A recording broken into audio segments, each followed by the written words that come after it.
Juliette Marie Boissière, bonjour.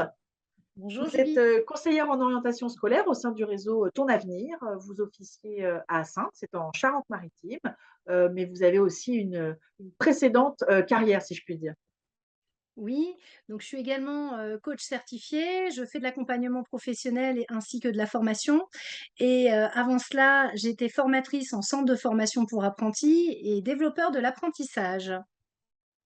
C'est pour ça que justement, on a fait appel à vous pour eh bien, évoquer des sujets autour de l'alternance et de l'apprentissage, notamment quelque chose qui va beaucoup intéresser, je pense, nos internautes, parce que c'est des exercices qu'on n'aime pas trop faire, même nous, un professionnel. Les conseils, du coup, pour réaliser un bon CV, alors ce qu'il faut faire, ce qu'il ne faut pas faire, et une lettre de motivation qui sont vraiment les éléments déterminants bien pour trouver une entreprise d'accueil. Tout à fait. Donc, on va voir que les employeurs, ils ont des attentes aujourd'hui et que il est clair que réaliser un CV, il y a des choses qui sont très importantes. On doit surtout pas passer à côté. Donc déjà, dans un premier temps, il doit être esthétique, avoir une bonne mise en page. Il doit être lisible. Alors, pardon, esthétique, une bonne mise en page, parce que moi aussi, du coup, je travaille avec des alternants, en tout cas, on en reçoit, et je reçois des CV. Esthétique, ça veut dire finalement assez clair, ou il faut qu'il soit coloré, voilà, riche, parfois c'est trop riche. Alors, où est-ce qu'on fixe la limite? Alors la limite, elle est justement sur, le fait que, quand on parle de couleur justement, on a plutôt intérêt à mettre de la couleur, pas forcément de faire un grand placard, rouge ou bleu parce que, l'employeur quand il va vouloir imprimer le CV, s'il souhaite l'imprimer, il va perdre sa cartouche rouge ou sa cartouche bleue en imprimant votre CV. Donc et clairement, il est important d'imprimer son CV pour voir le rendu en noir et blanc quand on fait un CV, avec de la couleur, pas mettre trop d'images. Il va y avoir bien sûr la photo dessus, mais il est vraiment, primordial, de voilà, que ce soit esthétique, que ce soit harmonieux. Mettez pas 50 couleurs, C'est voilà, ça. restez vraiment, juste, avec quelque chose de clair, lisible. Ensuite, il y a quelque chose d'impératif, c'est de mettre un titre. Si vous Ouais, mettez pas de titre au CV, le CV, on ne sait pas, pour qui il est destiné, pour quelle mission, quel poste, voilà. On doit y trouver to- également, toutes les expériences, les emplois saisonniers, les diplômes obtenus ou en cours d'obtention, les langues, leur niveau. Donc c'est important de mettre les niveaux. Alors parfois, il y en a qui vont me mettre, des petites barres avec, différents niveaux. Il faut que ce soit bien expliqué. Il vaut mieux peut-être mettre plusieurs petites étoiles pour correspondre à un niveau, plutôt que, mettre justement, ces barres qui correspondent on n'a pas trop de visibilité.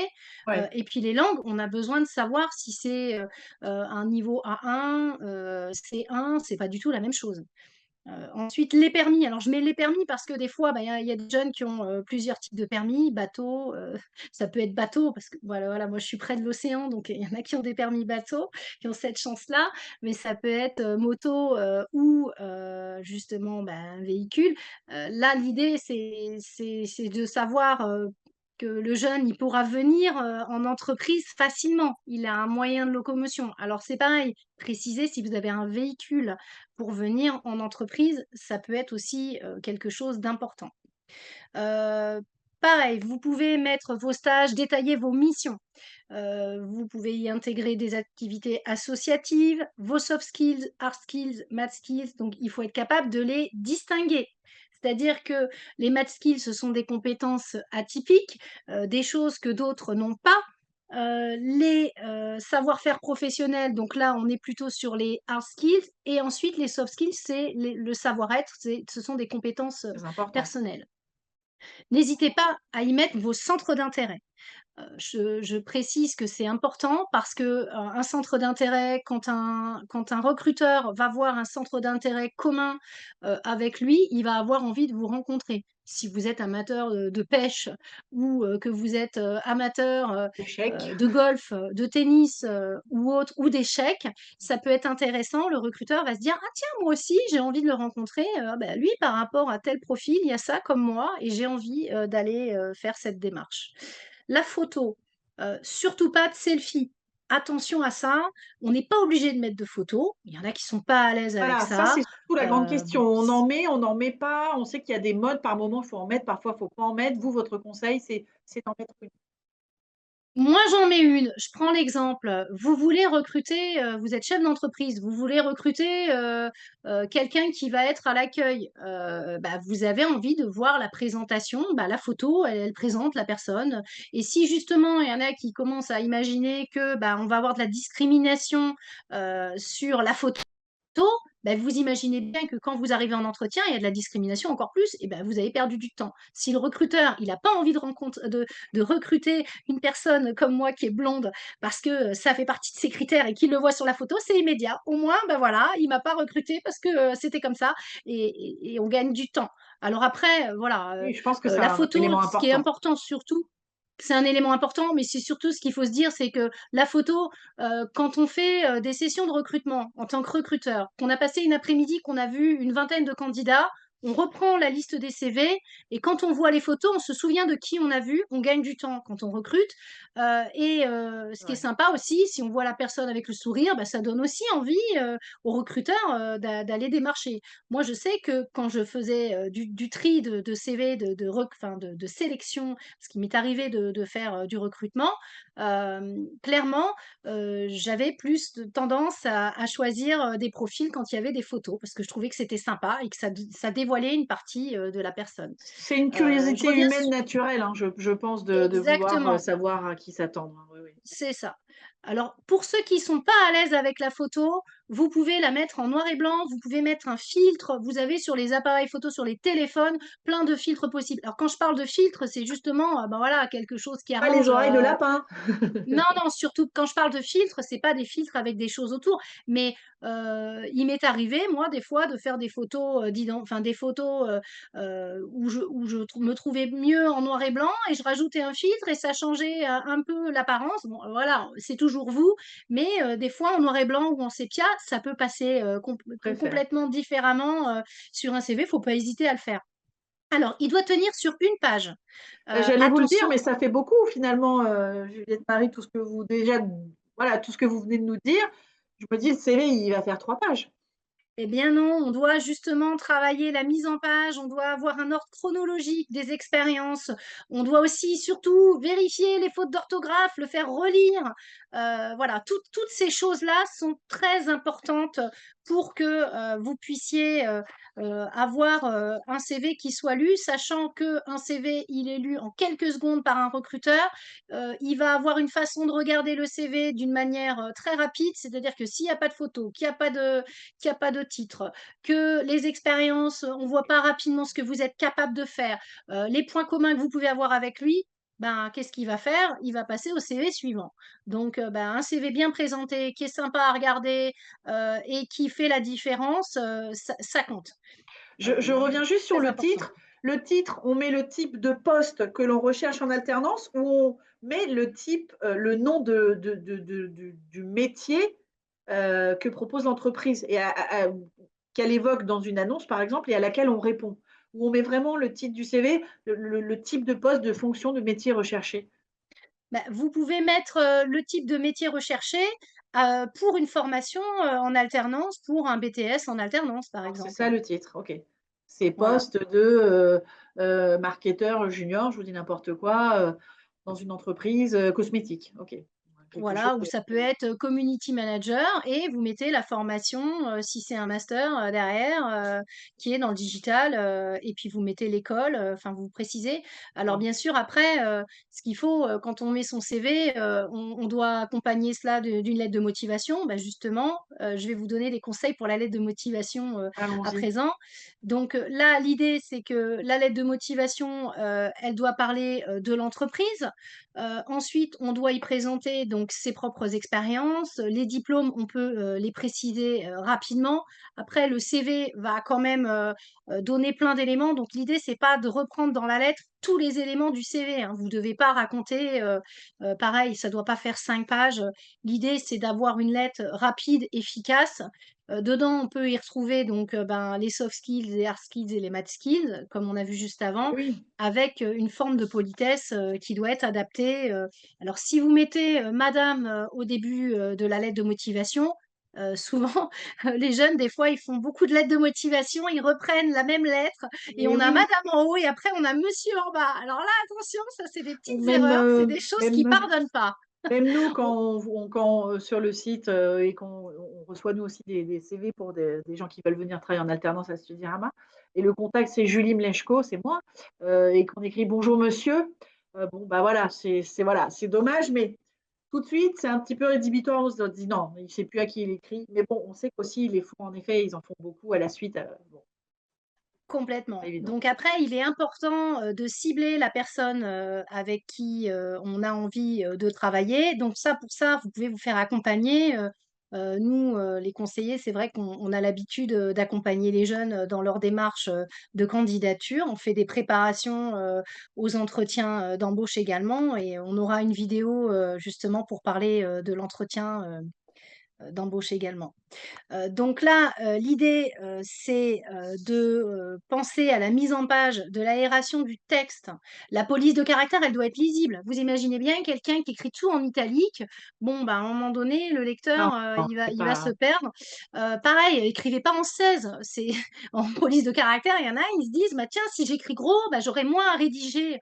Bah, vaut mieux avoir un petit texte, une petite lettre, bien courte et puis, ben, dans ces cas-là, efficace plutôt qu'aller mettre, un pavé de texte en 16, mais franchement voilà, ça on le voit, donc c'est pas la peine de combler si vous n'avez pas beaucoup d'expérience, pas beaucoup de choses, à dire ou vous savez pas comment procéder. On fait beaucoup d'accompagnement sur les CV, les lettres de motivation, il faut pas hésiter à se faire accompagner. La lettre, elle doit être, comme j'ai dit tout à l'heure, personnalisée. C'est-à-dire qu'on ne peut pas envoyer à toutes les entreprises la même lettre. Parce que, bah, dans le début de la lettre, on doit parler, de l'entreprise qu'on vise, donc on évoquer doit le aller nom. chercher des informations. Il y a une investigation à faire. C'est comme quand vous allez démarcher quelqu'un, si vous êtes pas renseigné sur le profil de la personne, bah, derrière, bah, la personne, quand vous allez lui parler, si vous lui parlez de choses, qui lui ressemblent, bah, ça va l'intéresser. Si vous lui parlez de choses qui sont complètement opposées à ce que la personne elle est, bah, ça va pas matcher. Donc faire un CV, faire une lettre de motivation, c'est apprendre à se vendre aussi. Donc tout le monde n'a pas cette compétence-là et n'a pas ce profil-là. Il faut vraiment, il y en a qui ont des blocages là-dessus. C'est pas évident de rédiger, d'aller parler, à une entreprise quand on a 16 ans et qu'on doit faire, une recherche Complètement. d'apprentissage, c'est très compliqué. Donc et en plus, il faut faire beaucoup de candidatures pour avoir un contrat d'apprentissage, et là, ça demande une démarche. Donc après, se faire accompagner, apprendre à faire une lettre de motivation. On obtient des automatismes et derrière, après, le jeune, il est capable de faire ses lettres tout seul. Il a un CV qui tourne bien, il sait comment faire ses candidatures et là, on a, un taux de réussite qui est exceptionnel. Donc pareil, vous pouvez dans votre lettre, proposer de contacter l'employeur une semaine après la candidature. Vous pouvez le contacter par mail ou alors par téléphone et vous le précisez dans votre lettre. Donc: «Je me Oui, permettrai de vous recontacter la semaine prochaine» et cetera. mais Donc faites-le ça pourrait être vraiment par intéressant. contre, oui, de juste ne proposez Ah pas, ben, faites faut le faire. vraiment. Par contre, si vous mettez, «Je vous recontacte la semaine prochaine», faut pas attendre 3 semaines, hein, parce que là, sinon c'est plus ça correspond plus. Donc voilà, si votre lettre, elle est tournée comme ça, attention, il faut le faire. Pareil, reprenez l'offre d'emploi, la description du poste. Si c'est une offre d'emploi sur un contrat en alternance et qui a des caractéristiques, vraiment, très particulières, il faut les reprendre. Il y a énormément de choses à reprendre. Ensuite, vous pouvez, si, c'est, un apprentissage, avec, des choses, visuelles que vous avez envie de montrer, que vous avez réalisées, que vous avez, des réseaux sociaux, bah, vous pouvez par exemple, hop, envoyer un lien vers votre, vers le réseau social que vous avez, où vous avez des photos de ce que vous avez réalisé. Ça se fait, beaucoup, dans l'artisanat. Hem, dans cette lettre, vous pouvez aussi noter la référence de l'offre d'emploi. Si par exemple, on a, postulé à une candidature d'alternance qui était sur le site de Pôle emploi, bah, derrière il faut mettre la référence Bien de sûr. l'annonce, c'est très important. Vous devez dater le courrier, préciser aussi d'où vient, la lettre, pour que, l'employeur puisse se rendre compte de quand est-ce qu'elle est partie, d'où elle vient, vous devez mettre vos coordonnées pour qu'il puisse vous recontacter. Bon, il l'aura sur le CV, Évidemment. mais sur la lettre de motivation, on peut les mettre, ainsi que celle de l'employeur avec, la personne à qui on s'adresse. Comme ça, on est sûr que ça tombe pas, aux oubliettes, dans l'entreprise, sachant qu'une entreprise, c'est grand. Il y a différents services. Donc si vous voulez faire un stage, une formation, en marketing, ben, il faut marquer service marketing. Si justement l'entreprise est très grande, ben, voilà, à l'intention du directeur des ressources humaines, ou, ou justement si c'est une dame, préciser, le nom de la personne. Donc, là, il faut, trouver, le ciblage, de la personne à qui on va s'adresser. Mettre un objet à sa lettre aussi, donc candidature, pour une alternance, dans l'entreprise en tant que, voilà, chaudronnier-soudeur, par exemple.